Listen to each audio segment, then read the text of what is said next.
must decide everything according to the best of their ability. They mustn't look back and ask themselves, what will happen to me if I were to give an honest judgment in this case? Every one of them should not look behind. Every judge must say, I will simply do what I have been used to doing in this case, as in every other case. I will make sure that in all my judgments, I will not only be right and fair, but I would be perceived to be doing the right thing. If every judge does it, then of course we can keep the rule of law. But if a single judge doesn't do it, then it's already bad, because we cannot afford one black sheep. One black sheep is one too many, and when the whole world is watching. But China, much more importantly, must stop from saying stupid things. In June 2014, the Chinese government published a white paper in 7 languages to make sure that everybody can read about it. And in that document, they claim that the one country, two systems in the joint declaration was working beautifully. But they also say the government people, legislators, and all members of the judiciary are administrators of Hong Kong. And as such, they must love the country. That's including judges. And it is their responsibility, executive, legislature, as well as judiciary, to look after the interests of the country, sovereignty, security, and developmental interests. Why should a judge in Hong Kong look after the developmental interests of the whole country? And the white paper also says judges will be supervised by Beijing. And not only that, China claims to have comprehensive jurisdiction over Hong Kong. What about the high degree of autonomy? The two things just cannot exist together. But our great leader, Xi Jinping, has an answer. In presenting the report just a couple of weeks ago, he said that the two things, China's comprehensive jurisdiction over Hong Kong, on the one hand, and Hong Kong's high degree of autonomy on the other hand, must be brought together. And he called it organic integration, meaning two apparently opposite things can come together without one overpowering the other. I'm still waiting to see how that can be achieved. Of course, China had and still has, in one way, comprehensive jurisdiction over Hong Kong, because Hong Kong is part of China. But then China has already promised, both in the Joint Declaration and in the Basic Law, that we have a high degree of autonomy. Indeed, the high degree of autonomy was given to us already when they took Hong Kong back. They actually spelled it out, even in the Joint Declaration, which was registered with the United Nations. And so, fine, China will have sovereignty over Hong Kong. And one country, two systems means there cannot be independence for Hong Kong. If Hong Kong is independent, we are no longer part of the country. How can there be one country, two systems? Right? Then China is one system and Hong Kong is another. So once we accept the one country, two systems, which is a fait accompli now, there cannot be independence in Hong Kong. I accept that. But then China must honor her promises and continue to let Hong Kong exercise that high degree of autonomy. When I say continue, people will fault me. But there's been already a lot of setbacks. Yes, and there is also a setback to the rule of law. We must acknowledge that. So Beijing must help. Beijing mustn't say these things, particularly when it comes to the judiciary. Beijing, indeed, must encourage our judges, every one of them, to maintain the judicial independence in Hong Kong and give judgment in every case without fear. So all these statements from Beijing must stop, and indeed I'm looking forward to a positive statement from our leader now to reassure the Hong Kong judiciary that all will be well, that Beijing will not tolerate any statement from any government official in China or in Hong Kong which will be perceived to be a threat to our judicial independence and to our rule of law. We must do our part. Every one of us in Hong Kong will do that. The government must do that. Indeed, the government, I criticize our government for not speaking out when the white paper was published. The British government was quiet also on that occasion. The international community, of course, looks to Britain. But as far as Great Britain is concerned, they are quite happy to sell Hong Kong down the river for 30 pieces of silver. That must change.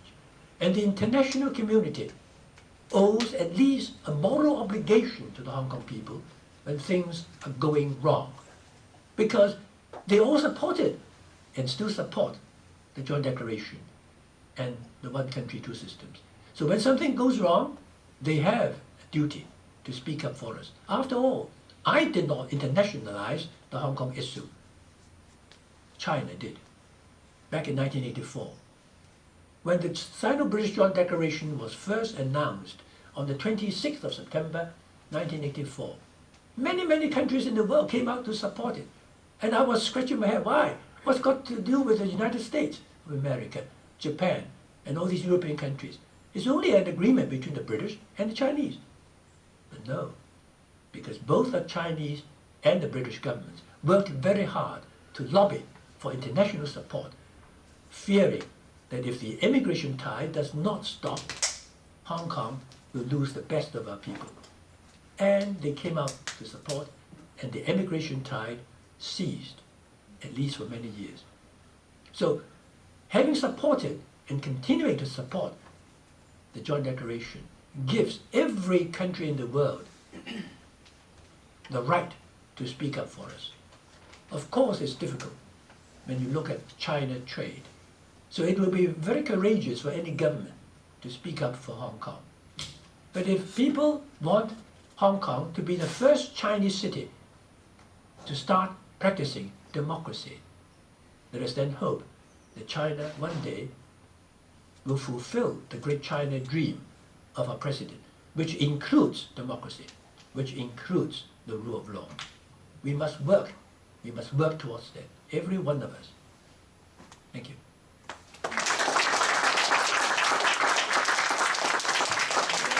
Three or four extra minutes.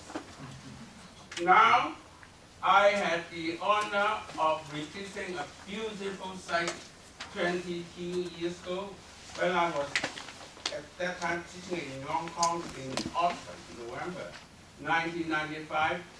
Hong Kong Youth Press tried to promote my book series called Hong Kong Becoming China, the only series in English on Hong Kong transition. And the major event of that book promotion was a superstar forum in Hong Kong Youth big auditorium, Liaison. Martin Lee and Mr. Cheong and then the chair was, at that time, EXCO and NECO member, Professor Edward Chen, later the president, and it was headline news. Now, 22 years later, Mr. Zhang is going to grace our campus, and he is, of course, a very well-known name because he was the founding chair of the Democratic Alliance for the Progress of Betterment and Progress of Hong Kong, otherwise known as DAP in Mandarin. And then, more recently, he was the president in our American usage speaker of the Hong Kong SAR Legislative Council until he retired last year's summer. But he was never a fully retired person because now he has a think tank called Vision Hong Kong, and he runs a weekly TV talk show and contributes God knows how many columns. He is a one-man industry. But above all, he is very comfortable with us because he was educated. He graduated first class honor in math from University of Hong Kong and served as math teacher and then later principal of the most famous, what we call patriotic school, Kun Kim Zhonghua in Hong Kong. And then he later on got a certificate education and a master education from the University of Hong Kong. By the way, these are all Hong Kong Youth Honor graduates. Martin, Mr. Cheong, and Mr. Cheung were all from the same campus that I was privileged to be a teaching member for a while. Mr. Cheung, you have 20 minutes.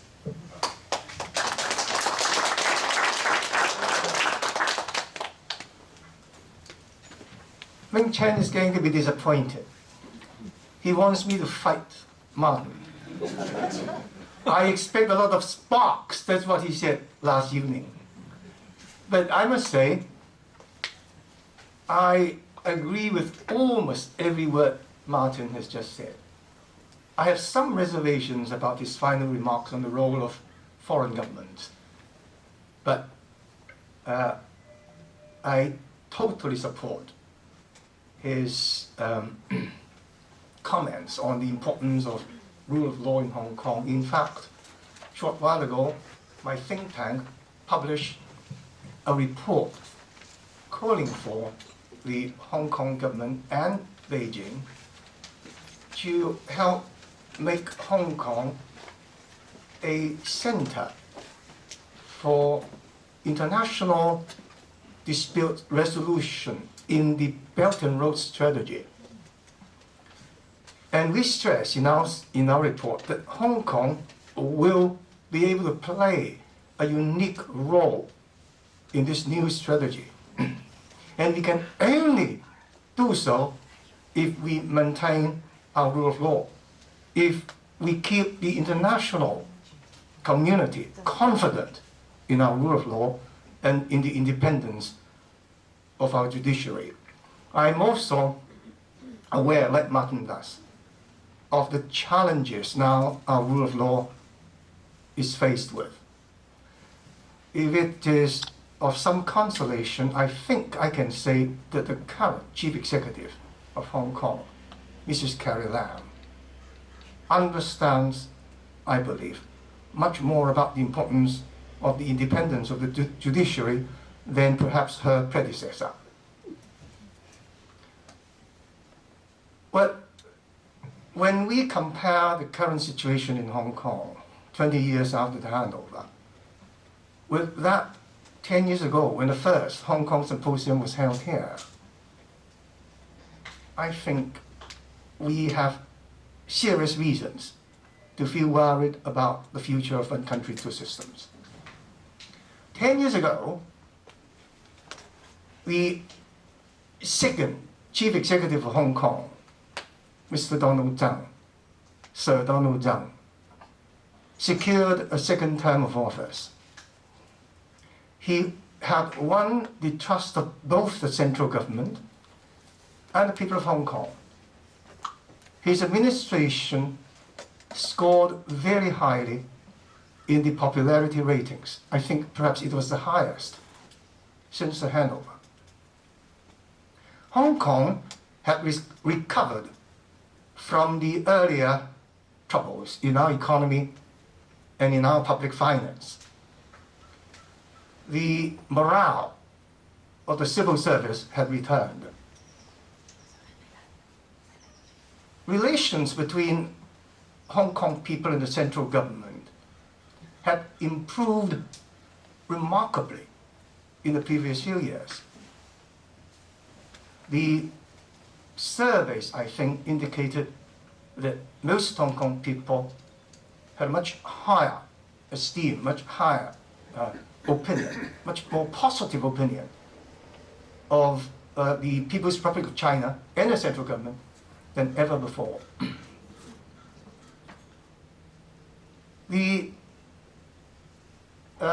then President of China, Mr. Hu Jintao, came to Hong Kong to officiate at the 10th anniversary of the SAR, and he spoke for the first time as a leader of the country, about national education in Hong Kong. He advised that the SAR government should do more in educating our younger generation to become patriotic, to love the country. No one challenged his advice. Indeed, the chief executive, Mr. Donald Tsang, took it up in his policy address in the following years. And the government made plans to implement a new program of national education in our schools in the year 2012. There was very little different opinion in the public then. The central government felt so comfortable with the loyalty of Hong Kong people back in 2007 that at the end of the year, in December, I think it was on the 29th of December 2007, the central government announced that they were prepared to allow Hong Kong to elect the chief executive by universal suffrage for the first time in the year 2017, yes, that is this year, and to elect the whole legislature by universal suffrage after that. Now that was back in 2007. Unfortunately, things didn't turn out the way the central government and many Hong Kong people had expected back then. As everybody now knows, the so-called constitutional reform proposal failed. So the promise of electing chief executive by universal suffrage this year has not materialized. Actually, the proposal for the proposed new election method put forward by the central government was rejected by both the Democrats in Hong Kong and many people. The protests against that proposal, inspired by Professor Benny Tai's Occupy Central idea, it exploded into a long-lasting, large-scale public protest. The result, not only the central government proposals were rejected, but as Martin has pointed out, no one knows today when any new attempt to introduce electing an election method for choosing the chief executive by universal suffrage will be reintroduced. From what the current chief executive, Carrie Lam, has said in the last few months, I don't think that's going to happen in the next 5 years, for the rest of her term. So that's one thing. As for national education, yes, the government did try to put that in place back in 2012, but the new national education program was flouted by a bunch of high school kids who started a protest against it. And again, very quickly, it exploded into a very large-scale public protest. Result, the government had to kill the intended national education program. Again, I've been to quite large number of schools in the last couple of years, and it seems that even the term national education has become taboo in a number of schools in Hong Kong.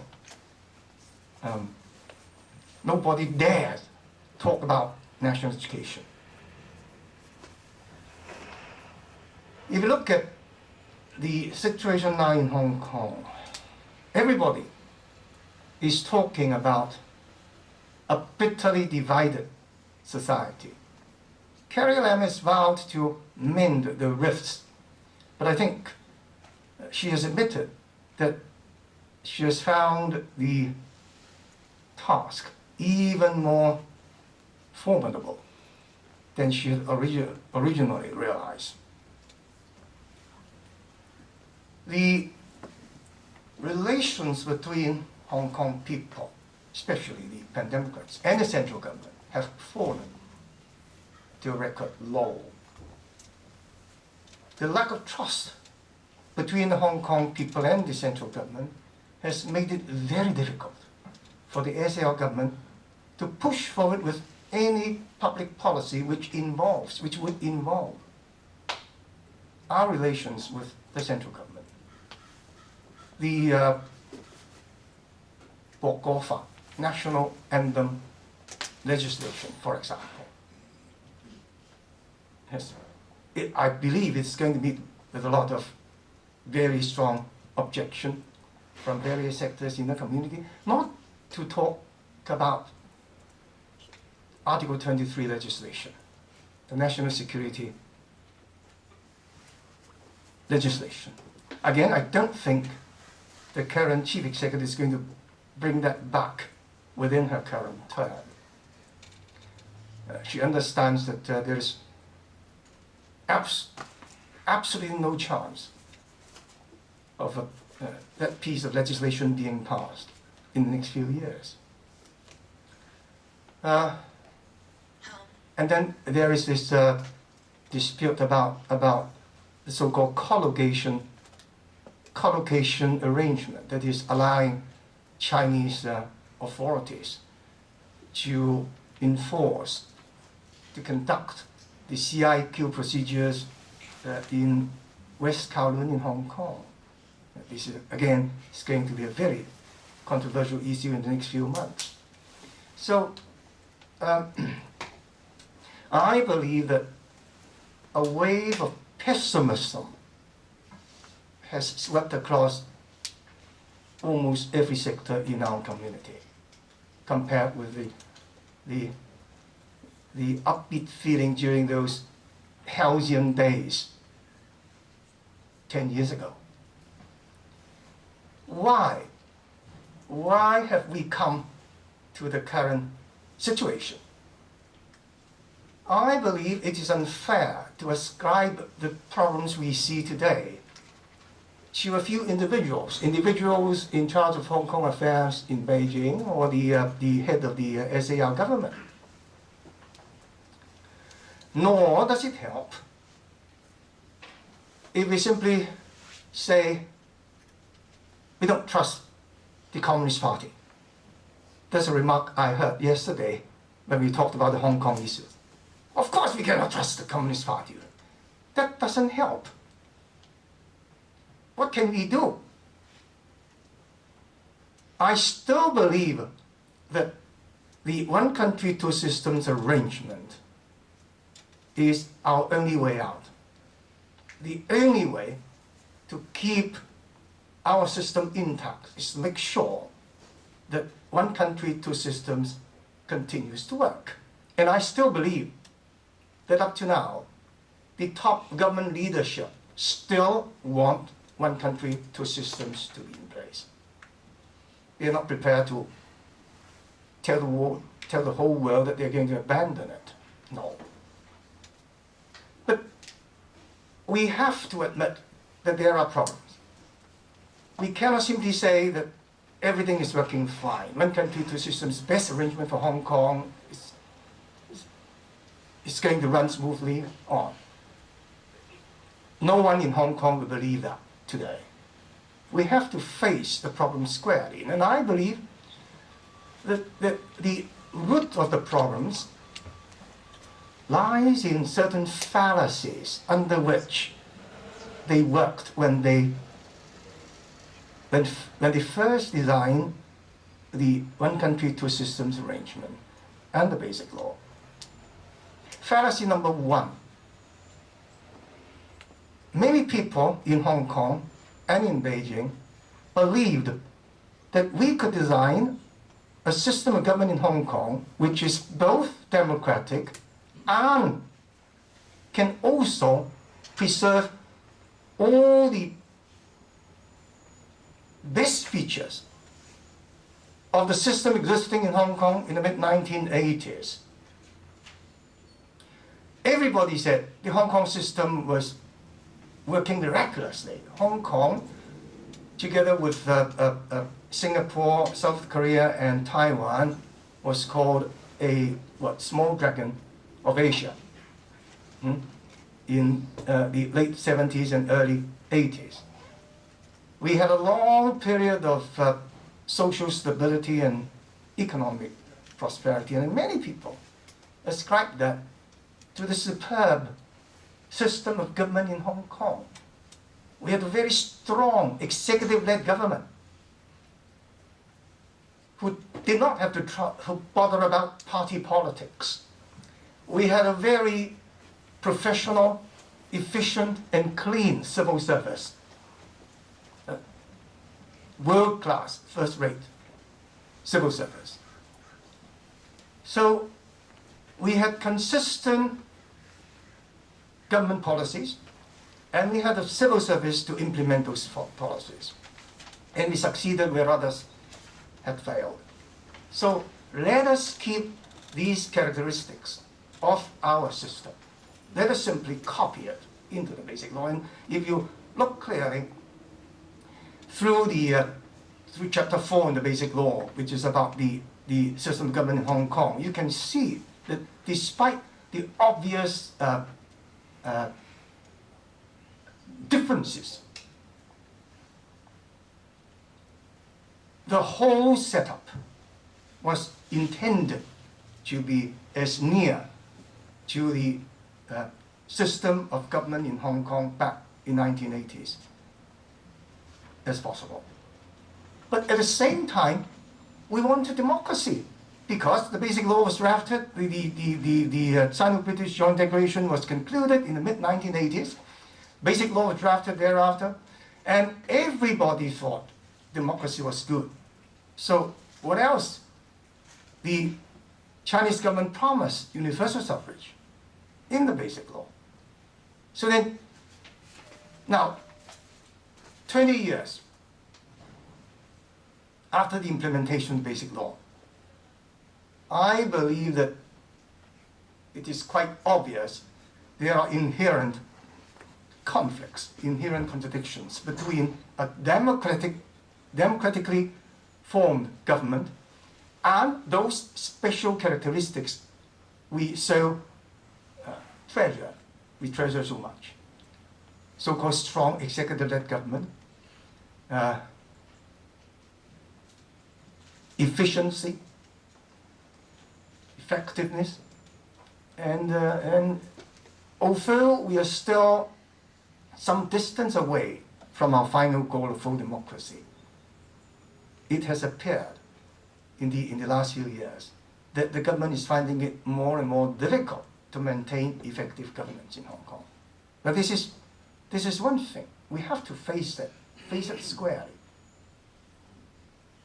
I mean, how are we going to develop our constitutional setup, our system of government, to make it work? What part should political parties play? It is silent in the basic law. Now, another fallacy, the other main fallacy, is when we first heard about the one country, two systems arrangement, and indeed throughout the course of the drafting of basic law, many of us here in Hong Kong and in Beijing believed that if in future the two systems were to converge, it is going to be something definitely not inferior to the system we now have in Hong Kong. Many of us in Hong Kong believe that, as Martin has said, China was catching up. China is becoming more open, more liberal, even more democratic throughout the years. And then, as China sort of reaches international standards in all these areas, it would be very comfortable for us to converge with the system in China. Similarly, the people in Beijing, the officials in Beijing, they believe that Hong Kong people would become more and more patriotic. Indeed, they would love their country more and more and would be more acceptable to converging with the system in China as China becomes stronger, wealthier, more liberal. But that's the vision Martin has mentioned of Xi Jinping, President Xi Jinping, in his 19th Congress report. Now, everybody expected that as we move on in this one country, two systems, we won't have any difficulty understanding each other, trusting each other, and working together to let the two systems flourish. Now, things haven't worked out that way. We have to admit that, and we have to rectify our thoughts. Yes, my time is up. Very good. So I'm going to run away, and I'm going to provide you with a solution. I hope that we can have some, interaction during this discussion time. Thank you very much. We talk about old school times. Not only the next speaker, Mr. Cheong, the veteran journalist, graduate from University of Hong Kong, but Mr. Cheung and Mr. Ching graduated from the same elite high school, the Anglican St. Paul Boys College, which is right across the front door of University of Hong Kong. And Mr. Cheong is well known as a top journalist because after graduation from University of Hong Kong, he joined then patriotic, now semi-official Wan Wei Bao, the mouthpiece of the Red establishment then in Hong Kong, and then he rose to be deputy chief editor or editor-in-chief. And for almost a decade, he was stationed in Beijing and Wan Wei Bao's chief Beijing correspondent. So high light of the sojourn was he eyewitnessed the Sino-British negotiation on Hong Kong's future, and then the drafting of the Hong Kong Basic Law. But something inconvenient called June 4 happened, and so after the Tiananmen incident, he quit Wan Wei Bao and switched to work for the Singapore Straits Times for quite a while until his formal retirement 2014. But he is not giving up his practice. We still read his very insightful, critical, and sometimes earth-shaking commentary columns in Ming Bao and other pieces. And of course, he had another title. He's co-founder of the Independent Commentators Association in Hong Kong, Mr. Cheong. And I think he had a PowerPoint to offer. Would someone care to help with his PowerPoint?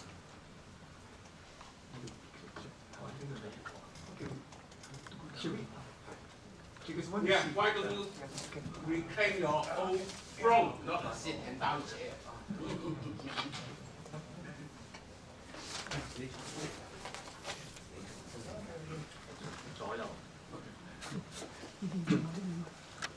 Ladies and gentlemen, it's my pleasure to be here to share with you my views of this of Hong Kong's situation 20 years after the handover.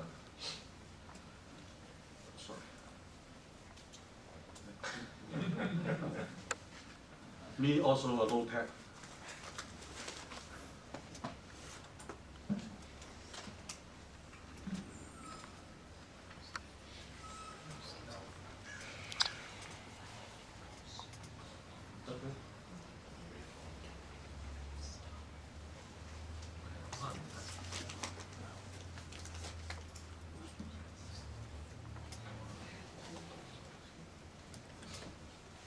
Don't blame anybody because I got this only 2 minutes before midnight to transmit to the people. Now, this is my overall assessment.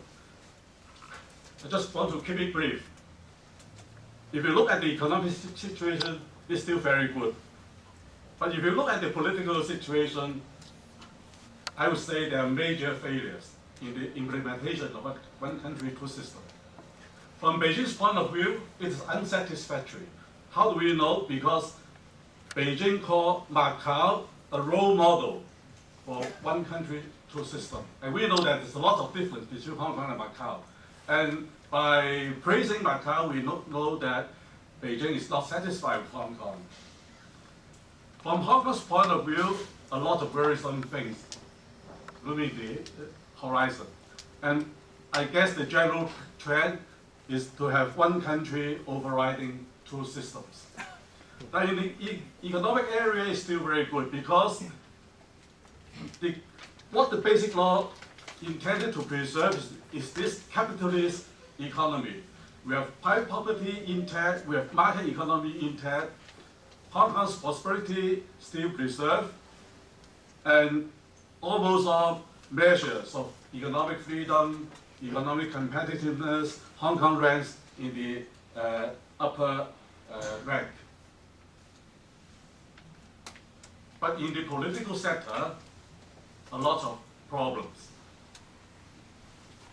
Now, I think the most embarrassing thing to see from Beijing's point of view is 20 years after the handover, the Union Jack reappeared in mass protests, in popular gatherings. And that 20 years ago, the youngsters yelled for return to Chinese sovereignty on the basis of democracy.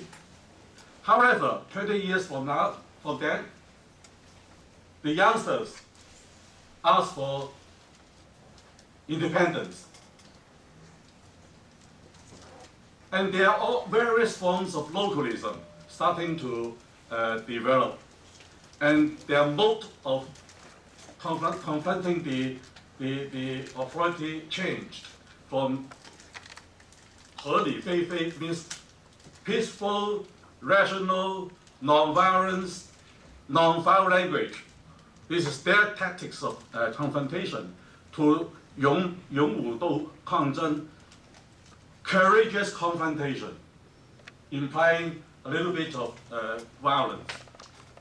And again, another major failure is that the youngsters and quite a number of people begin to disavow their own Chinese nationality. Now this is, if you look at all these indicators, you can sense that there is serious problem in Hong Kong's political situation. And this deteriorating situation is epitomized by this massive social protest in 50 years. The last major social unrest was 50 years ago, the 1967 riot. Now we have the Occupy Central, the Mong Kok disturbance, and there's a dwindling degree of autonomy for the SAR. I will go back to that point later.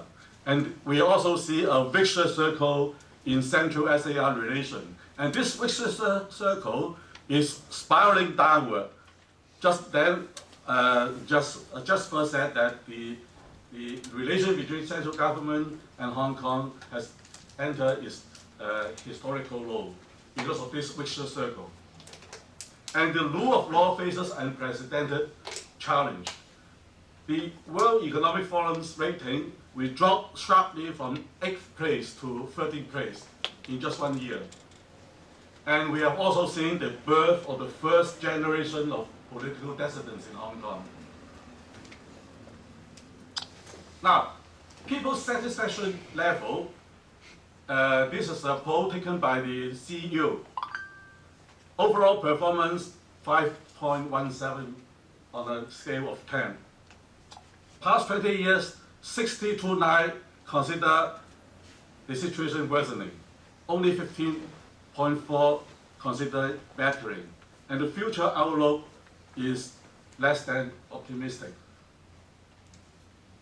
Now, why is this rise of localism? Well, I don't have time to go through that. I just want to go straight to this point. Why separatism? Now, from Beijing's point of view, these are the factors that make for separatism today.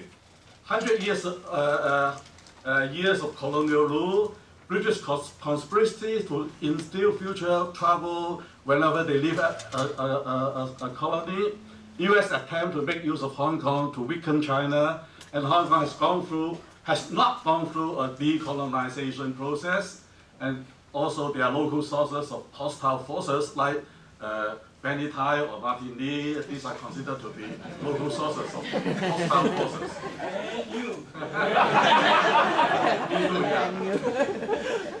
Now,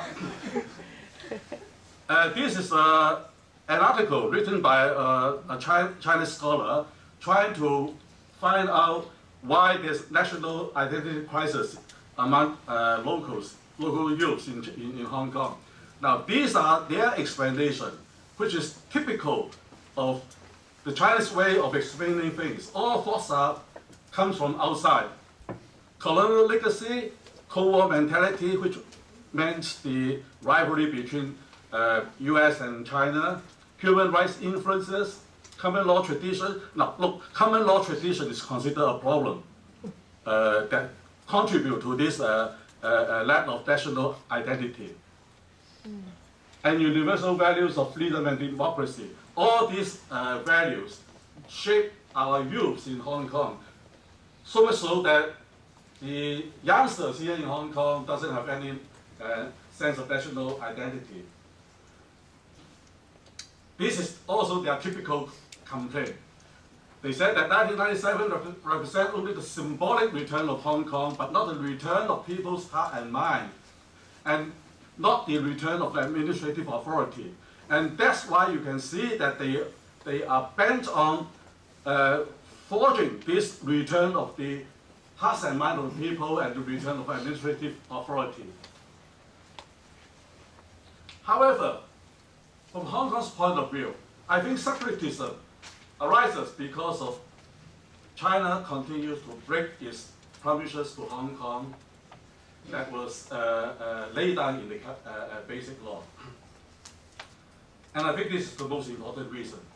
Here, I try to trace the loci of how the original promises, as laid down in the basic law, were gradually being eroded. Now, in the past 20 years, not a single word, not a single letter of the basic law is being changed. However, the entire spirit of the basic law is withering away. Here, in this column, I list all the official and unofficial ways that China resort to in changing the meaning or the spirit of the basic law. And these are the changes that appear in the last 20 years. And then how these changes amount to an amendment of the basic law. Now, notice, it has not changed one single letter of the law itself, but the spirit of the basic law is completely changed. Now, I have all these, I have documented, traced the loci of these changes. There's a lot to be seen here, and obviously I don't have time to go through them. And taking the example of universal suffrage as an example, twice in the drafting process, Beijing and the Hong Kong legislators has reached an understanding on what is meant by universal suffrage. And if you look at the basic law, these are the original intention of the basic law. However, all this original intention of the basic law was gradually changed starting from 2004, 2007, and 2014 documents. They were changed to completely unrecognizable And then the white paper completely distorted the spirit of the basic law. Just to give you a few examples,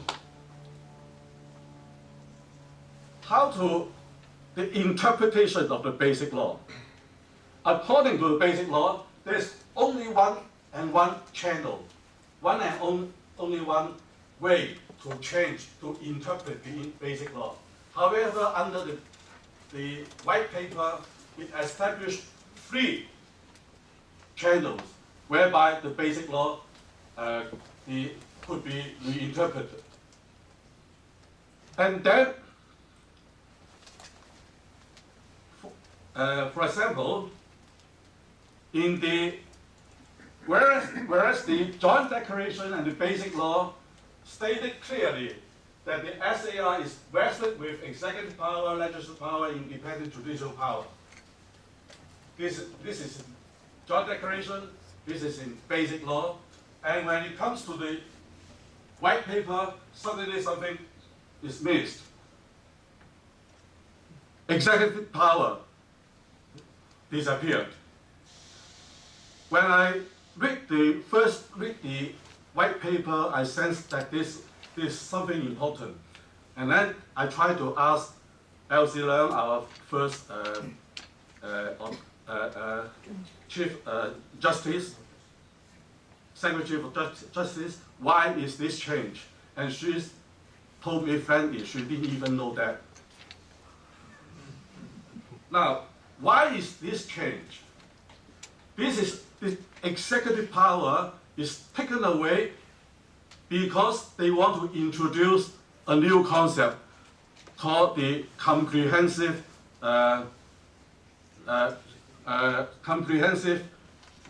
jurisdiction over Hong Kong. They never announce it publicly, but they stealthily take away the executive power in the white paper. So this is another example of how the basic law, the spirit of basic law was debased. And then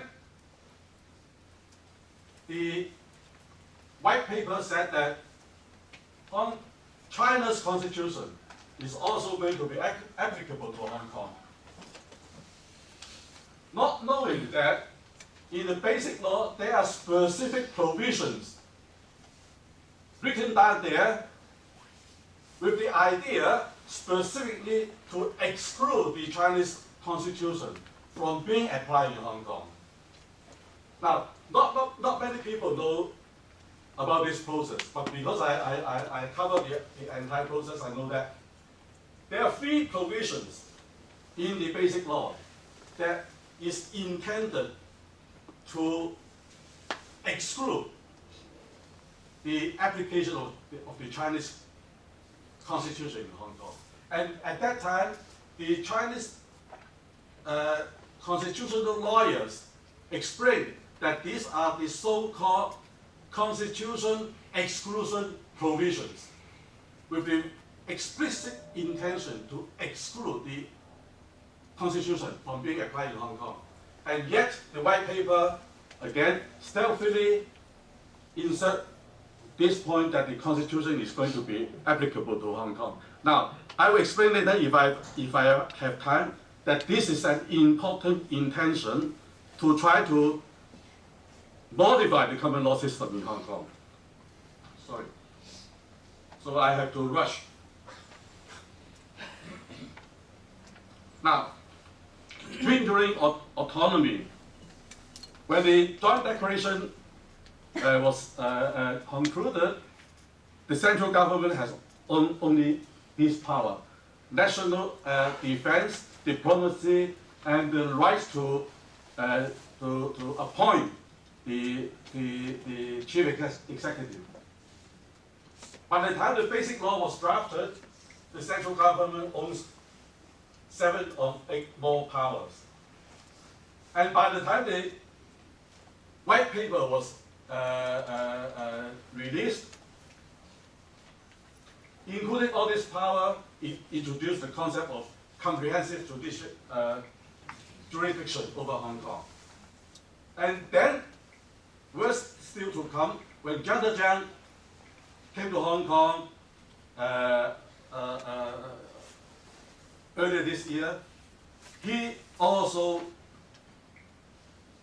increased the central government's power verbally by making a verbal statement saying that from now on the central government have the power to order the executive to do something. So from this table you can see that how Hong Kong's autonomy is being squeezed over time. So now about the future. According to, again, the CU poll, lots of people are against independence. So I think right now, this is not an option for most people. And the majority of people still want one country, two systems to work. Chinese rule and independence, again, out of the question, according to the poll. Now, since the overwhelming majority still prefers the continuation of one country, two system, I'm afraid that the ideological and political basis for one country, two system is falling apart. Now, what is meant by the ideological base? Because the two systems are basically confrontational or contradictory to each other. Therefore, it calls for a lot of political tolerance and political permissiveness on the part of the central government to allow an alien system to thrive. Now, this political tolerance and permissiveness was obtainable in the early 80s when the one country, two system concept was first conceived. I have a lot of reasons to say that when the system was conceived, there's a lot of political permissiveness and tolerance. I'm not going to go into that. However, this kind of political permissiveness and tolerance is withering away in the past several years, to the extent that Wen Jiabao, the last premier, has to warn in 2012 in one of his last conference as premier the recurrence of the Cultural Revolution. Now, if there's a recurrence of the Cultural Revolution, then that permissiveness and tolerance is not going to be available. This is what Wen Jiabao said, and it's proven by the graph. In the 80s, the frequency of the term communism that appeared in people's daily experienced a secular decline. However, in the last 5 years, when Xi Jinping took over, the same term sees a secular increase. So there is left-wing extremism is coming back. And these are I try to keep a record of all the policies under Xi Jinping that result in this recurrence of left-wing extremism. Now, these are all the policies that took place in the last several years. And then the just ended Party Congress seems to confirm this worrying trend. You see, in this picture, you can see clearly that the country is departing from the previous route designated by Deng Xiaoping, which is no to personality cut, no to over concentration of power. Now, this list of pictures explain more than 1,000 words what's happening in China. It violates the party constitution. Okay? we return to the Cultural Revolution days when all the newspaper in the whole country has to print this identical front page. Now this, I've not seen this in the last 30 years, only in the during the Cultural Revolution times. Now if these are the indications of what's happening in China, then it will be worrisome for Hong Kong, because the sorts of political permissiveness and tolerance is going to wither away. Ming Chen has signaled me to stop, so I'll stop here, although there's still a lot to cover. Thank you very much. For the discussion.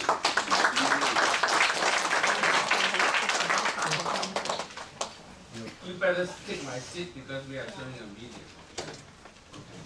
We have profound regret. I had to make an announcement that the fourth keynote, Professor Wang Zhenmin, could not materialize in person. 2 weeks ago, when I was in Hong Kong, he took part in the Hong Kong Political Science Association annual conference forum that Professor Lo, the person invited me to run, and Martin was there and had very animated exchange. But then he told me that very day that he may have problem making the trip, that he was all enthusiastic. Because singularly among the speakers today, he was part of the original Hong Kong HKSAR first decade. November 12, 2007, he was right there. And then his speech became a chapter in the book, China's Hong Kong Transponder. And of course, he apologized. I had an idea, Professor Lo and I were invited to join him for lunch in Hong Kong 2 weeks ago. And he again apologized that events happened in Beijing, particularly personnel change. After all, he is the Director General of the Legal or Law Department of the PRC Central Government Liaison Office in Hong Kong, Zhenmin.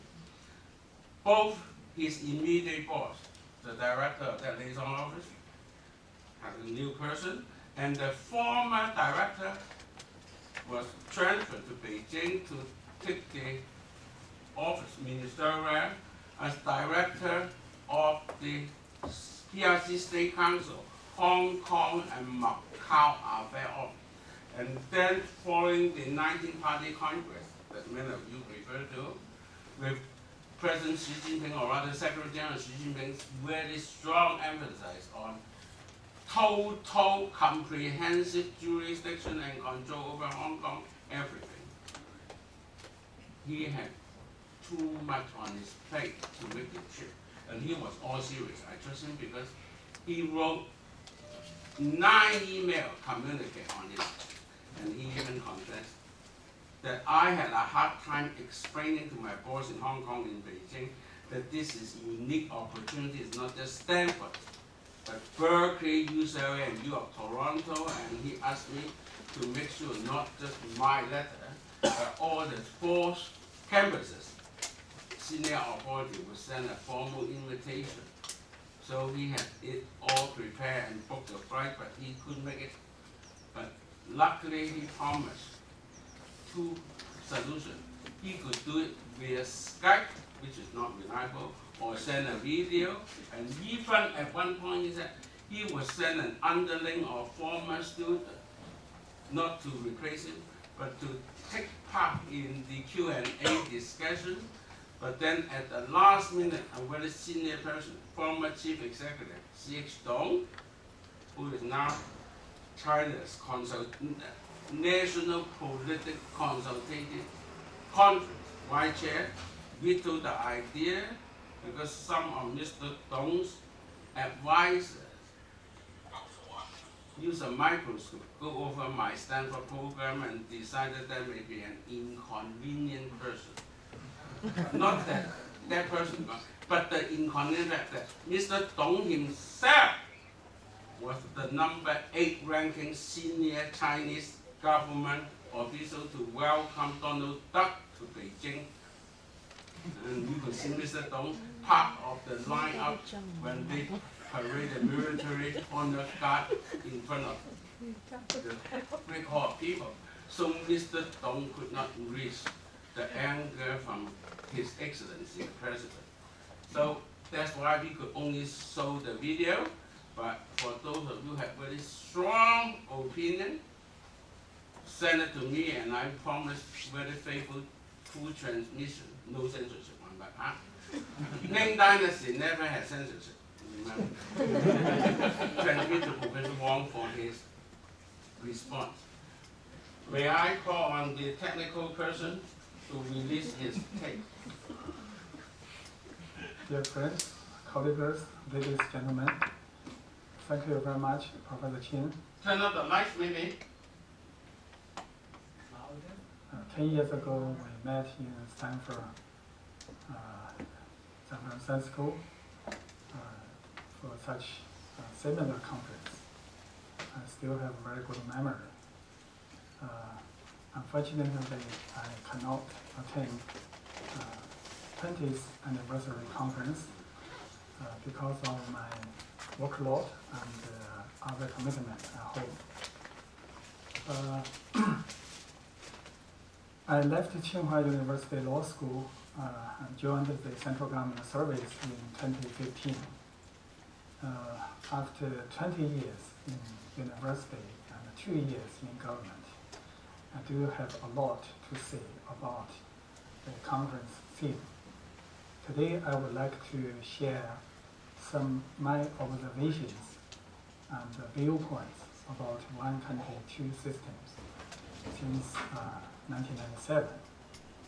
Any person without prejudice should recognize the practice of one country, two systems in Hong Kong since 1997 is a success story. I would like to highlight first, China reunified with Hong Kong in 1997, peacefully, smoothly. Amongst the big countries in the world today, China is the only country which has not yet realized unification. We have Taiwan question. Before 1997, we had the Hong Kong question, 1999, Macau question. This is not strange at all to American friends. In the US history, you engage in two major wars about unification. The first war with the UK, the so-called Independence War. You achieved independence and unification. The second war was civil war. In order to safeguard national unification, you had to use force. China is the same. When facing unification questions, the first consideration is to use force. That is the history for China over 2,000 years. However, since late 1970s and early 1980s, the Chinese leader Deng Xiaoping had another thought, which is one country, two systems, peaceful unification. China reunified with Hong Kong without a war with any other countries. So this is the very important achievement of one country, two systems. Secondly, China, after unification with mainland China, as a special administrative region directly under the central government, Hong Kong has been reintegrated into Chinese national governance system since the very day of its return. the central authorities exercise jurisdiction over Hong Kong in accordance with the Chinese Constitution and the basic law of Hong Kong SAR. Corresponding systems and institutions have been set up for the special administration. Hong Kong's ties with the mainland China have grown increasingly close, so have its integration, interactions, and collaboration with the mainland. Hong Kong residents have played an active part in China's reform opening up and modernization drive. The number 3, Hong Kong has maintained prosperity and stability with its distinct features and strengths. Hong Kong has retained its previous capitalist systems and the way of life, and the Hong Kong law has remained basically unchanged. Hong Kong people enjoy high degree of autonomy, and Hong Kong people ruling Hong Kong, running Hong Kong.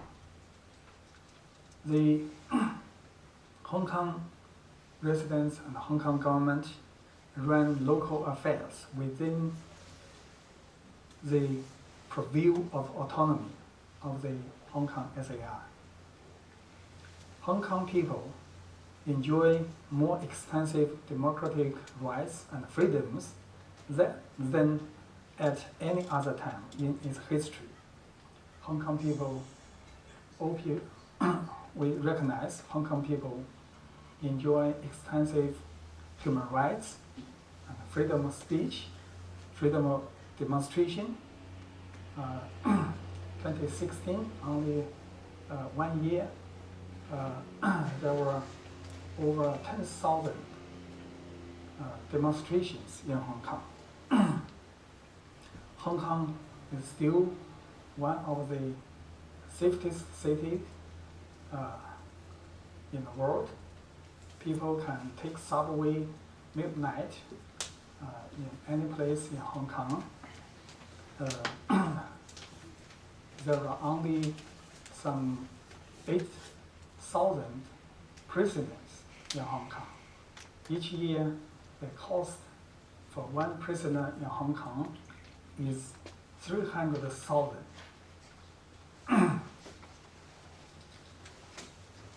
So Hong Kong has emerged stronger as an international financial, shipping, and trading center.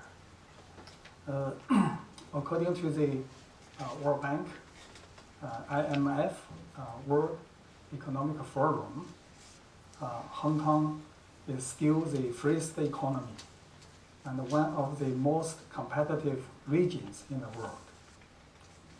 I would like to speak a little bit more about human rights in Hong Kong.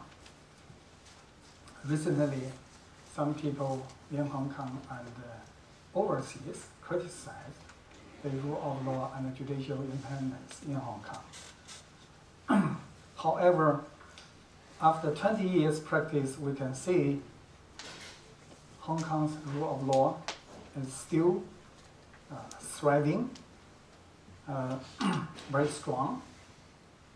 As described by the former Chief Justice, Mr. Andrew Lee, the rule of law with an independent judiciary has thrived in Hong Kong since 1997. He believes it will continue to do so even beyond 2047. Chief Justice Honorable Mr. Jeffrey Ma said the basic law has provided various forms of protections to ensure the integrity of Hong Kong's common law system. Lord Neuberger, the former Chief Justice of UK and Hong Kong's Court of Final Appeal non-prominent judge, said if he felt the judiciary in Hong Kong was no longer independent, he would not be sitting in Hong Kong's bench in the first place. He enjoys to be a judge in Hong Kong. These votes of confidence suggest that Hong Kong's judiciary has not come under any undue government influence. The international community also recognized the strengths of Hong Kong's unique independent legal system and one country, two systems framework. According to World Economic Forum, the rule of law in Hong Kong has consistently ranked among the top 15 in the world in judicial independence over the last decade. Even this year, Hong Kong's ranking is number 13, much higher than the US, which is number 25. According to the World Bank, Hong Kong's general rule of law ranking has improved from around number 60 back in 1996 to number 11 in 2015. We can see how far Hong Kong's rule of law has progressed since its return to China in 1997. By seeing the successful story of Hong Kong, we cannot ignore the challenges, the questions Hong Kong faces. As described by President Xi Jinping in July 1st in Hong Kong, and his address to the 19th Party Congress this year, Hong Kong do have a lot of challenges, a lot of questions to settle. The first is the systems to uphold national sovereignty, security, and development interests has not been improved, fully established. The public awareness of the history and culture of the Chinese nation has not been substantially raised. There are a lot of disputes on major political and legal issues. Hong Kong economy also faces quite a few challenges, especially how to integrate with mainland economy and how to address the challenges from outside. Legally, the question is, some people in Hong Kong no longer take rule of law, judicial independence seriously. As we know, the Occupy Central movement, some lawyers, legal professionals, law professors encourage people to break the law for the purpose to achieve their justice, the so-called justice, social interest. After breaking the law, they refuse to accept trial and punishments. Some politicians from Western countries attack Hong Kong's legal and judicial organs without any reasonable grounds. The central government has shared its determination to firmly uphold one country, two systems policy under the law. The real challenge to Hong Kong's rule of law and judicial independence does not come from Beijing, but from within Hong Kong and sometimes from overseas.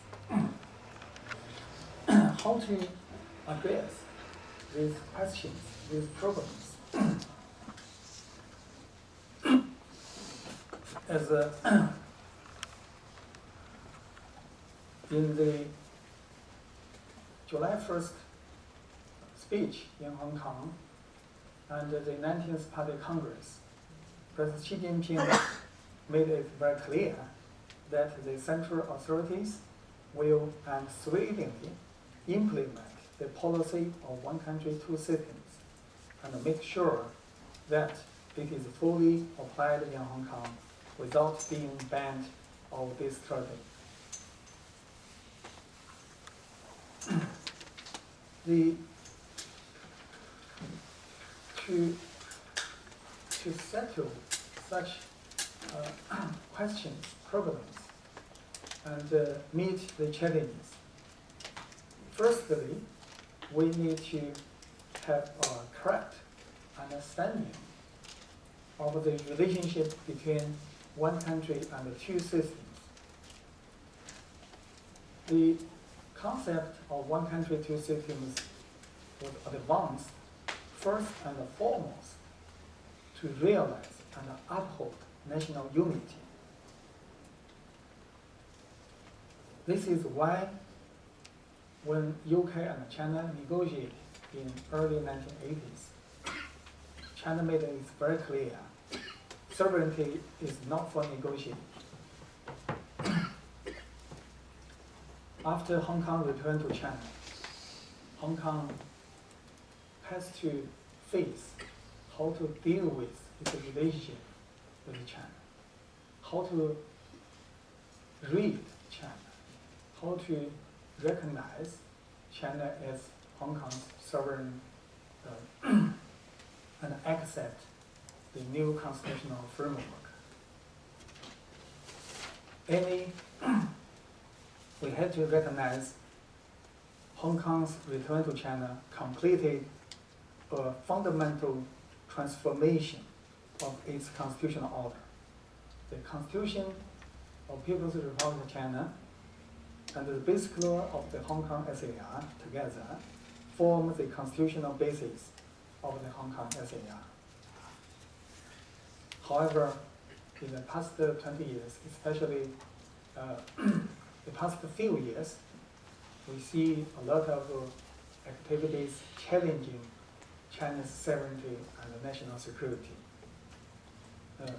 President Xi Jinping made it very clear, any attempt to endanger China's sovereignty and security, challenge the power of the central authorities and the authority of the basic law and the constitution, or use Hong Kong to carry out infiltration and sabotage activities against the mainland China, the central authority, is an act that crosses the red line and is absolutely impermissible.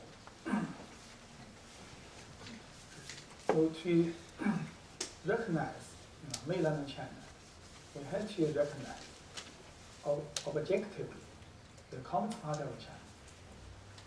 Some Hong Kong friends say we accept China, but we don't accept the Communist Party of China.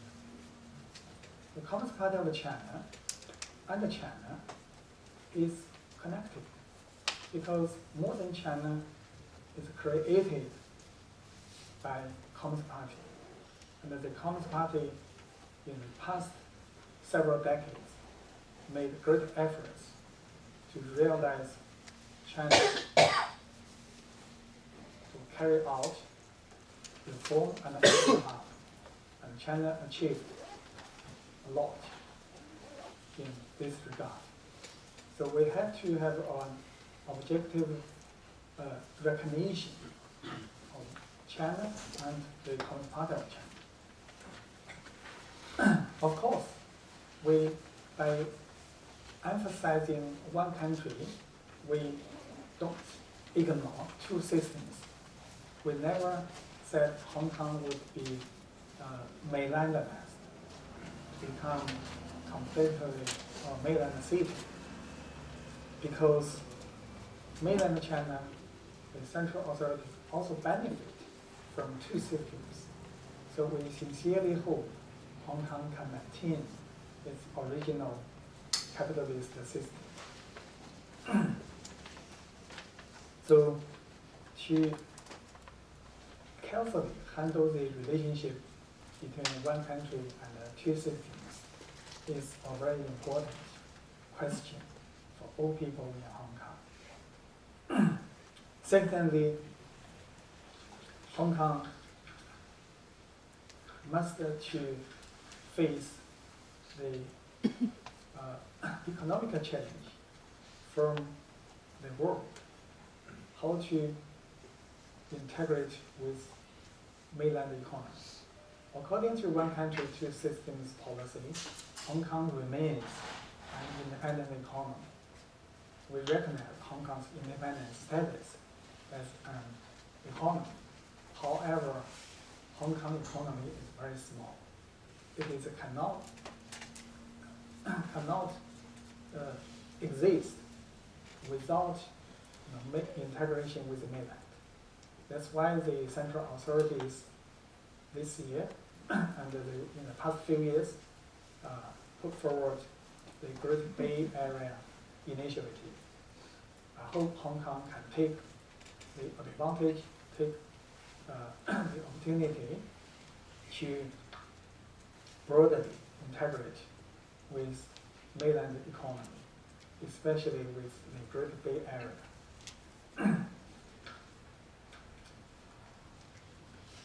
So lastly,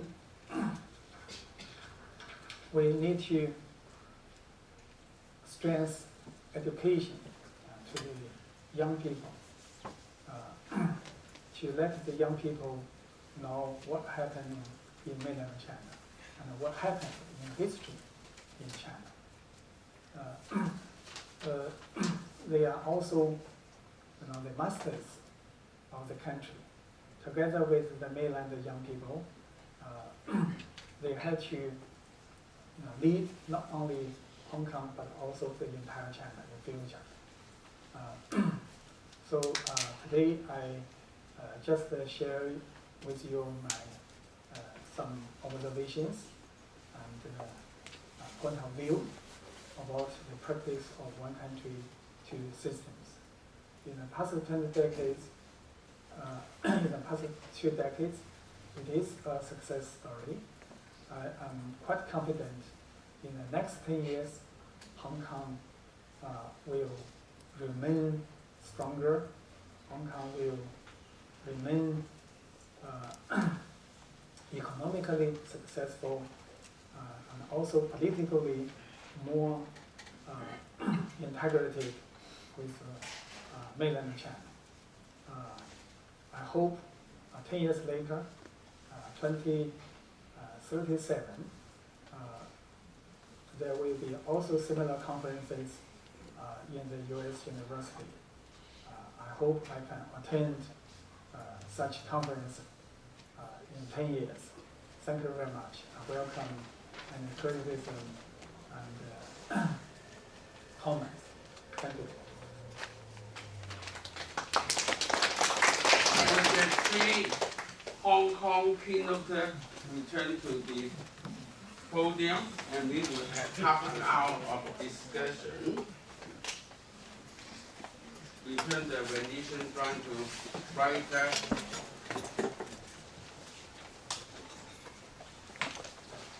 And I would suggest to synchronize that why don't you all raise questions, and then we would have the 3 keynote present to respond. Maybe we divide it into 2 halves. The first half we take 3 or 4 questions, they respond, and then the final 10 minutes a last few questions. Over to the mic. First, I should apologize for being neither a Hong Kong person nor a Chinese person. And I want to second agreement that Mr. Fan Tsing said with everything that Dr. Lee said, except the last bit about international. I can understand some Chinese patriotic reasons for that. What happened after 1997? I mean, all of the presentations suggested what one of them, I think, Cheong CHING mentions, a worrying trend. Comprehensive jurisdiction versus rule of law, erosion, losing steam. These topics came up, and they are worrying. Why did they happen? Part of the reason was changing documents from Beijing, and I won't repeat what Mr. Cheong CHING has listed on that. I want to suggest 2 other reasons, and have, maybe people can react to see whether these are right, neither of which have been mentioned before. One of them is the electoral law that was proposed in 1997 in order to prevent Mr. Martin Lee's Democratic Party from having a landslide, which is radically minoritarian. Hong Kong looks democratic with regard to LegCo elections. People go to the polls, they cast their ballot, but each voted for one list in a multi-district system. This is a radically minoritarian way to construct a legislature. I'll try to be quick about this. It looks democratic, but frankly, I don't think most of the Hong Kong voters know what they are doing because of the complexity of the counting system. And this has resulted in a paradox. This system, which was created by the People's Republic of China, really, tends to allow people with very distinctive images, long hair, for example, or a very firm secessionist even outcome, to get seats. Sometimes they often get less than 10%. In one election, somebody won a LegCo seat with 6% only of the vote in the district. That's egregiously low. That's not, I think, with all respect to Sonny, whom I've already apologized to, that's not democratic. A second factor that has not been mentioned. Tycoons in recent decades have moved blue-collar jobs into mainland China. What this does, combined with the functional constituencies that are largely controlled by tycoons, is to end support for public housing, which the British started, really as a subsidy to export industries, wage subsidy across the board to all export industries in Hong Kong. And it reduces LegCo's willingness to spend public money and raise taxes. This has created tremendous problems with housing in Hong Kong. It's one of the things, and has created tremendous problems with youths. Terry Lam now will appoint a few of them to advisory boards. But what's needed is not something symbolic, but more money voted by LegCo for more public services to help people. I should stop. I suppose the solutions to this would be a new electoral law and higher taxes. Second question. Anyone? Yes? So we have Mr. Lee and... Speak up loud, please. Okay, so we have Mr. Lee and Mr. Zhang, who basically started two political parties in Hong Kong. So what do you think about the new generation of politicians in Hong Kong? And then how do you think, like Hong Kong has a Tsinghua budget Generation succession gap. Third question. Please speak up. What does it mean to integrate the Hong Kong economy into the mainland economy? Can someone address that? Fourth question. Please. Since Mr. Tsang didn't complete his talk, can he describe what is his proposals for the future, how to proceed in the future? Fifth question. No, then we would start by returning to the speakers. Would Mr. Zhang share his undelivered remarks with us now, and then Martin and Cheong could jump in the fold? Actually, I've already said what I prepared to say. First, perhaps a few responses to the comments raised by our friends in the audience. Yes, the electoral laws do give rise to a very much fragmented legislature.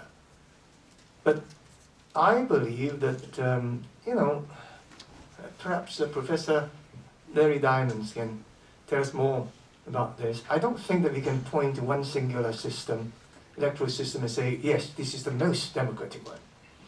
While the so-called proportional representation system we have adopted in Hong Kong does give perhaps more than fair opportunities to small groups. If you look at the whole legislature, I mean, referring only to the geographical seats, of course. If you look at them, you can say that they do represent perhaps a much larger proportion of the population taken together than any first past the post system.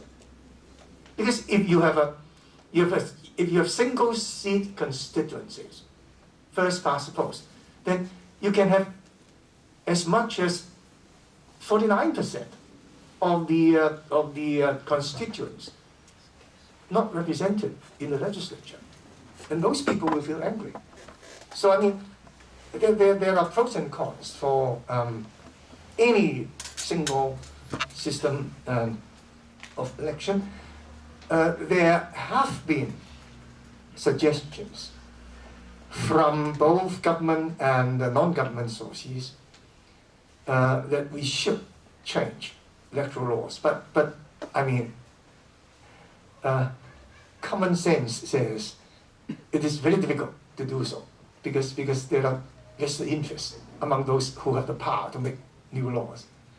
So I'm not sure that in the foreseeable future we can see a change, even after we succeeded in bringing in, universal suffrage for the whole legislature. I believe there is not much room for us to change electoral method, but that's my feeling. The new generation of politicians, it has, I mean, the way young people join politics in Hong Kong is very much affected or constrained by our system. They all know that by joining a political party or by forming a political party, they have practically no chance of becoming part of the government. All the political groups in Hong Kong are theoretically in the opposition, including the so-called pro-establishment parties. They are not part of the government. That is decided by our current system. I talked to a group of very intelligent young ladies from the political school in Hong Kong U some years ago. They told me they were very interested in going into politics. And so at the end of our conversation, I asked them, which party are you going to join? They said, we're not going to join any party, we're going to join the government. They were trying to become AOs, become government officials. That's the way to a power. So I mean, you can't blame our youngsters who are going into politics for their sort of, rebellious mentality. They are there to fight against government, not to join the government. My proposals for solving the problem. First, we have to admit, I mean, if everything is fine with one country, two systems, then of course there is no need for us to think of our problems. First of all, we have to admit, especially those in power, especially the central government and the SAL government, they have to admit that there are problems. And like Ching has said, those problems mainly come from within ourselves. That's the teaching of Chairman Mao. Internal conflicts. I hope that Mr. Wang Zhenmin still remembers that. It's the internal conflicts the internal conflicts of one country, two systems that have given rise to the problems we now see. If we simply turn a blind eye to them and look for foreign interference, they won't get us anywhere. They won't get us anywhere. So we have to face the problem squarely. We have to look at what there are a host of questions not answered in the basic law. For example, the role of political parties. The Basic Law is silent, it's completely silent on political parties. So if we do succeed in taking the final step of electing chief executive and the whole legislature by universal suffrage, can we still exclude political parties from the government? So, I mean, and the future of the functional constituencies, of course. The Basic Law says that eventually all the seats should be universal, elected by universal suffrage. So what are we going to do with the functional constituencies? So, I mean, there are very important, and I have pointed out elsewhere, the Executive Council. It is an anachronism. How can we still have this supposedly very powerful body there, right? Always operating behind closed doors. Membership decided totally by one single individual, by the chief executive, and not answerable to anybody. How can we still have that in place? So all these problems these questions have to be addressed, and we can't do it if there is still this fight between the Democrats and the central government. Sorry, yeah, I stop here.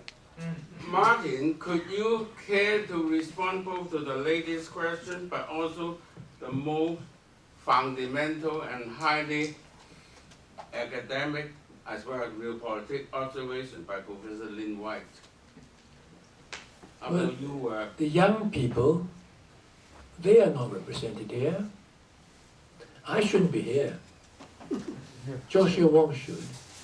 But Joshua Wong was put into prison, and although he's got now bail pending appeal to the Court of Final Appeal, he's got limitation,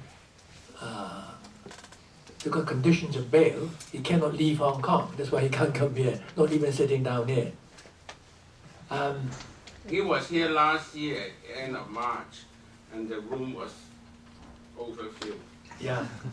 So, but I am very happy that there are young leaders from Hong Kong. As I say, they must increase and I must decrease. I think we are all here over 60. I'm almost 80. Why should we be here and not them? See? But I am very happy that they have the courage to come forward. Some of the old people, some of my friends say, oh, we can pass our baton to them. I said, no, they don't want it from you. They want to do it themselves. They will make mistakes as we have made mistakes, and so what? Let them learn from the mistakes. But I think that most political parties now in Hong Kong have seen that. So a lot of the young legislators elected last year, in fact, were very, very young people. I mean, the youngest guy was 23 when he was elected. Joshua Wong would have been elected, but for the voting age in Hong Kong. In fact, everybody in Hong Kong has a vote at the age of 18, but you cannot run in elections until you are 21. I never thought that the new China News Agency, now called the Liaison Office, has such influence even over here, over the mics. Now, for electoral arrangement, I don't mind if every seat in Hong Kong, if 100% of the seats in Hong Kong are elected by proportional representation. I don't mind that. Because ever since we had elections in the legislature in Hong Kong, even before the handover, the Democrats, we call them the Pan-Democrats, have won more seats with the popular vote, rather the popular vote that we won in every legislative council election, both before and after the handover. We got more popular vote than the pro-establishment people, that is Mr. Cheung and his people. We always got more than 51%. And yet, because of functional seats and so functional constituency seats, we are always in the minority in the Legislative Council, always. And because even today, we don't see any possibility of these functional constituency seats being taken away from these rich business people. Most of the seats went to them. the majority of electoral members, they don't see any threat to their majority holding in the Legislative Council. So they exercise the power of the majority without reservation, without fearing that next time around I might be in opposition. So therefore, when we are now in government, we'll respect the minority. They don't do that in Hong Kong anymore because they don't see any possibility of them being in the minority in the Legislative Council because 50% of our seats are from the functional constituencies. And they know they've got a healthy majority there. So for the proportional representation, now they have less seats than we have, but the difference is very small. We got 1 or 2 seats more than they have in the general geographical seats. But they've got a large majority on the functional seats. So together, they always have the majority. So I agree with Mr. Young, there is no need to change that back to the one seat, single constituency, 1 seat. That is first past the post. There's no need to change. But you must get rid of all the functional seats. That's the problem, all right? But easily solved. We were promised that in the joint declaration, not in the joint, but in the basic law, which is even better, that the ultimate aim is to have democratic elections for all the seats in the Hong Kong legislature. So that can be easily done. Now, Mr. Cheung agreed with me on almost everything except the last bit, but I still couldn't see the difference, why he disagreed with me. And I agree with a lot of the things he said in response to, because when we were in the legislature together, it's very funny, because he would never speak, he would never raise his hand, he would sit there and wait for me to speak, and then he would immediately come in to respond. And he's a very good debater. So and sometimes I would not press the button, I would not register, and he won't either. So when the president said, no more speeches in that press, and in the following days, raise my hand. And then after I finished, he would raise his hand. But this time, I went first again as usual, but instead of disagreeing with me, he covered all the things I didn't say. And he said it very well. He is an honest man. Now, he may be pro-government, but I have always been saying that he is the honest guy. There's a baseline to him, and I understand that. I don't respect that, but I understand that. Now, but then on the big things, on the general things, you mentioned you heard it from him. And a lot of the things I would have said almost exactly the same if I had time to cover them. All right? But I always see a possibility that Mr. Zheng and I can work together. All right? But if Beijing would allow him to do so, that's a problem. And he also mentioned something. Beijing would not work with the Democrats, but we have more popular vote than the other side, the other camp. And how can we have 1 country, 2 systems? How can we have Hong Kong people ruling Hong Kong when Beijing ignores the majority of the voters and their choices? And that is a big problem for Mr. Xi Jinping. And integration of the Hong Kong economy into the Chinese economy, maybe I'll leave it to other people, except to say one thing. We were supposed to have different economic systems. We were supposed Hong Kong would have capitalist system and the rest of China will have socialism. But do you see socialism in China now? You only see socialism with Chinese characteristics. That means capitalism, even that means market economy, but with some degree of control from the party. All right? And then, I think I covered everything. And again, I want to end by saying it's not easy for Mr. Zheng to say what he did. It's easier for me. I hope people will appreciate it.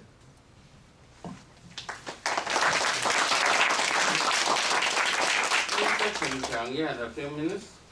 Well, consider the question on electoral system. I think this is by design. When the basic law was conceived, people were told that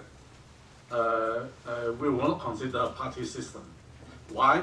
Because Beijing would not tolerate an indigenously based power center. If you have a strong political party system here, then this party would become a local base of power. And Beijing doesn't want to see it. So Deng Xiaoping specifically said that there shall be no political parties, but you can have political clubs. So that's a very significant point. Like a bridge club. Just like a bridge club. And then when the Basic Law was conceived, it's by design to preserve China's overall control over the entire legislature. And that means that it has to be fragmented so that there will be no big parties growing into, no chance for a party to grow to a significant size. And then also the interest of the capitalists has to be preserved, because their understanding of preserving capitalism is to preserve the interest of the capitalists and to preserve their saying power. So you can see that in the functional constituency and the way votes are counted, they are all by design to preserve the swaying power of the capitalists and to preserve central government's control over the legislature. So there's nothing we can do. Although the Basic Law promised eliminating the functional thing eventually, yet recently, when there's still a lot of discussion saying that the functional constituency has to be preserved. And then to the gentleman's question on economic integration. Now, let's set aside for the political factors for a while. In talking about, in world terms, economic integration always bring about a flow of the factor price alteration, whereas a capital inflow will naturally raise up prices in a certain area, and the blue-collar jobs would go to the less developed area. That's something something that obeys only the economic law. But in the case of Hong Kong, why people are objecting to this economic integration? Because it is somewhat brought about by coercion, I would say. A very typical example is the high-speed rail. If you simply look at the economic, technical, and financial feasibility, I think lots of people don't think that it is worthwhile. Yet, in the name of integration, and exactly this is the term used by the government who sell this high-speed rail. In the name of integration, we have to build it. Look, 60 billion Hong Kong dollar for just 26 kilometers of railway, and the speed at which, the time at which it can run at full speed is just about a few seconds. So it is totally irrelevant to have a high-speed rail in Hong Kong. Yet, for the reason of economic integration, we have to build it. So I think the problem of economic integration is that if it is a natural growth out of factor exchange, factor flow, then I think it's okay. But here in the case of Hong Kong, it seems to be something top-down. Look at Mr. Wang Zhenmin's speech. He stressed many, many times that we need to have economic integration. So I think the reason with economic integration, the reason why it is unpopular here in Hong Kong is because it is top-down. Ming, can I put Yes, that a word? please. Now this express rail has this big problem now that we are facing. And that is, the Hong Kong government actually said that Hong Kong suggested to have co-location, meaning on the mainland side and the Hong Kong side, they will work within the same area which is a confined area, so that they will go through CIQ, which Jasper TSANG mentioned. C is custom, I is immigration, and Q is quarantine. Now you need that, of course, when people travel from one country to another. Normally, you go through CIQ in the departing country, and then you go into the other country, all right? So you need inspection both ways. They want to do it together. Now fine, I mean, you've been doing it with Canada, but in Hong Kong it's different. In Hong Kong, this will all take place within one big building, the terminal of this express rail, and in Western Kowloon, 4 stories will be leased by Hong Kong to the mainland authorities, and an equal treaty, the other way around, all right? But in that area, these 4 stories, Chinese law will apply. And all the Hong Kong laws, together with the basic law, will be lifted from it. So Hong Kong people will no longer be protected by the basic law, which is our mini constitution. Now, that is one country, one system already being introduced into Hong Kong. Okay? Yeah, it is a small area, relatively. But what is there to stop them from extending it to another area? Say if you have Occupy Central again, or the umbrella movement again in Admiralty, which is central of Hong Kong, what is there to prevent them from doing another thing like this, similar thing? That is to bring in Chinese law to that particular area, bring in Chinese security people into that area, and then if people are found guilty in a Chinese court, according to Chinese law, for the things they did within that area, they could be subject to punishment according to Chinese law, including capital punishment. That is a huge problem.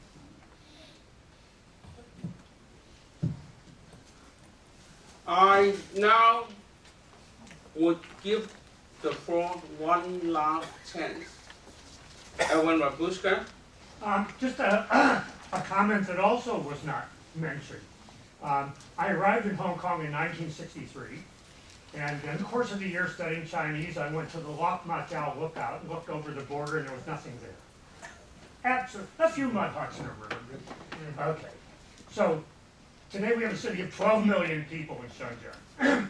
And Hong Kong has gone from producing about 1/3 of China's GDP to 20%, to 10%, to 5%, to 3%. Look at the Chinese growth rates and the Hong Kong growth rates, and it's just a matter of time till it's producing 2% and 1%. In other words, Hong Kong is not even going to be an important city in the Chinese scheme of cities. It's just not going to be important. So we got nice airports in Shenzhen, and we got nice airports in Guangzhou, and we got nice harbors in Guangzhou, and we got nice shipping in Shenzhen. So there's a certain, I'm not talking integration, I'm talking about a reality that in the sense of Hong Kong playing an important role in one belt, one road. Come on, let's stop kidding ourselves. Can we have a little candor here? All these wonderful illusions, romantic dreams, visions of peace and harmony. It's just plain out nonsense. And we all know it. We're just afraid to say it because we don't want to get, I can say it because I don't have to worry about the authorities in China getting me. I don't have to worry about the people not letting me into Hong Kong. It makes no difference. I'm almost Martin's age. Okay. But I've watched this system change since 1963. And for some of you who remember vividly the day before Tiananmen, you will recall a 5-character great poster unrolled from the wall, found to a Ziyehua, opposed bourgeois liberalism. Ziyo. What is Ziyo? It's freedom. Oppose Western notions of freedom. And Xi Jinping, wonderful man, couldn't have said it any clearer. We don't want your Western freedoms. You're not going to teach your Western freedoms. You're not allowed to have your Western freedoms. You're not allowed to have your Western books. And every university is now setting up a department of school of Xi Jinping thought. Niao, Xi Shaw. You say what you want. He tells you what you're going to do. And so the future of Hong Kong is only a matter of time before every Hong Kong university has a center for Xi Jinping thought. We already have 2 think tanks from the mainland in Hong Kong, mainland owners of all the English newspapers. I could go on for 3 hours. I mean, I'm trying to make a very simple point. In economic terms, Hong Kong is not important anymore, only to the people who live there. In political terms, it has zero influence and power anywhere in the world. Okay, you can talk, I appreciate it, I think it's a good thing, I appreciate everything you've done. I, in fact, have a plaque in my office from the overseas students, the supporter of Hong Kong people's freedoms and rights. I actually participated in Section 5 of the Basic Law on the Economic Freedoms. I was a member of that committee. So I've been involved with Hong Kong. My mother-in-law was born there in 1919. I've got 98 years of ties. I was married in Hong Kong. My marriage certificate is still in the Hong Kong repository. I have copies of it, of course, and so on. So anyway, I mean, I think there needs to be an air of reality brought to this whole discussion. I don't want to throw cold water on it, but you're in it, knee deep, waist deep, head deep. And it's only, unless Xi Jinping takes a walk on the way and he's hit by lightning like Saul on the way to Damascus, and he wakes up from his stroke of lightning and discovers freedom. We're not likely to see it grow over time, and I think the only question is how quickly it diminishes. And I certainly don't expect in 2047, June 29th, to see much left of the two systems. Anyway, I'm sorry to go on so long, but I mean, these are just a lifetime of observations, reading, writing, seeing, visiting, traveling. My second home for many years was Hong Kong. Thank you, Alan. I am glad that you managed to be only 3.5 minutes behind schedule. I pronounce the morning session adjourned. Can we respond to this? You have the response because afternoon we had 6 academic presentations in 2 panels, and then followed by a full hour and 10 minutes of round table. So you could make your summation. That's unfair. Because otherwise, each had only 2 minutes because the lunch and then the press interview would be grouped up. 2 minutes.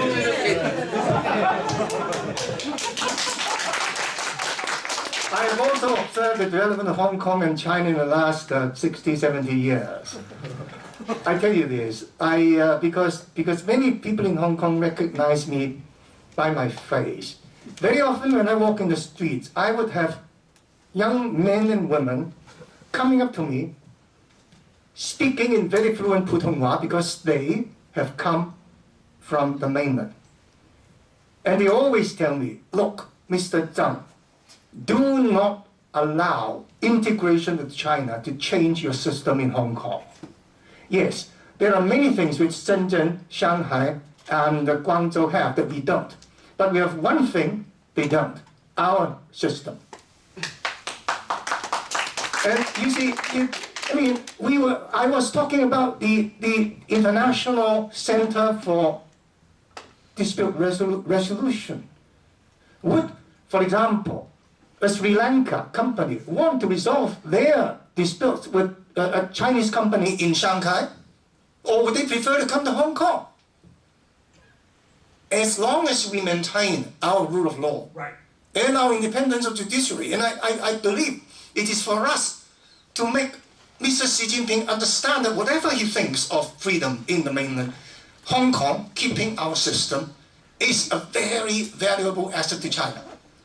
This is what you have to do. Thank you. All speakers from Hong Kong, all panel chair, all discussions and... What about, I thought. I only allow him 2 minutes because you would have the whole afternoon. Because 1 minute. Professor Bush is right. I mean, if you look at the economy side of our economic importance, it's dwindling. But if it's right, if we agree with him, then forget about one country, 2 systems. Then you should not have held this seminar. That's why I insist to have some time to respond. And it's our job, I agree with Jasper, it's our job to keep our core values for as long as possible. So that when we converge with China, we will not be converging low on all our core values, because it doesn't help them. It doesn't help our Chinese compatriots across the border if our human rights come down to their level. That's why we've got to use every part of our energy to resist interference of this kind from Beijing and from mainland China. We are small, but then we can spread our values to China. Professor Bush will say, don't dream. Yes, I dream the impossible dream. Thank you.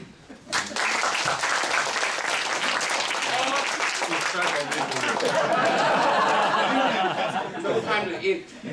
Okay, now, look, Archimedes said, give me a falcon, and I'll turn the earth.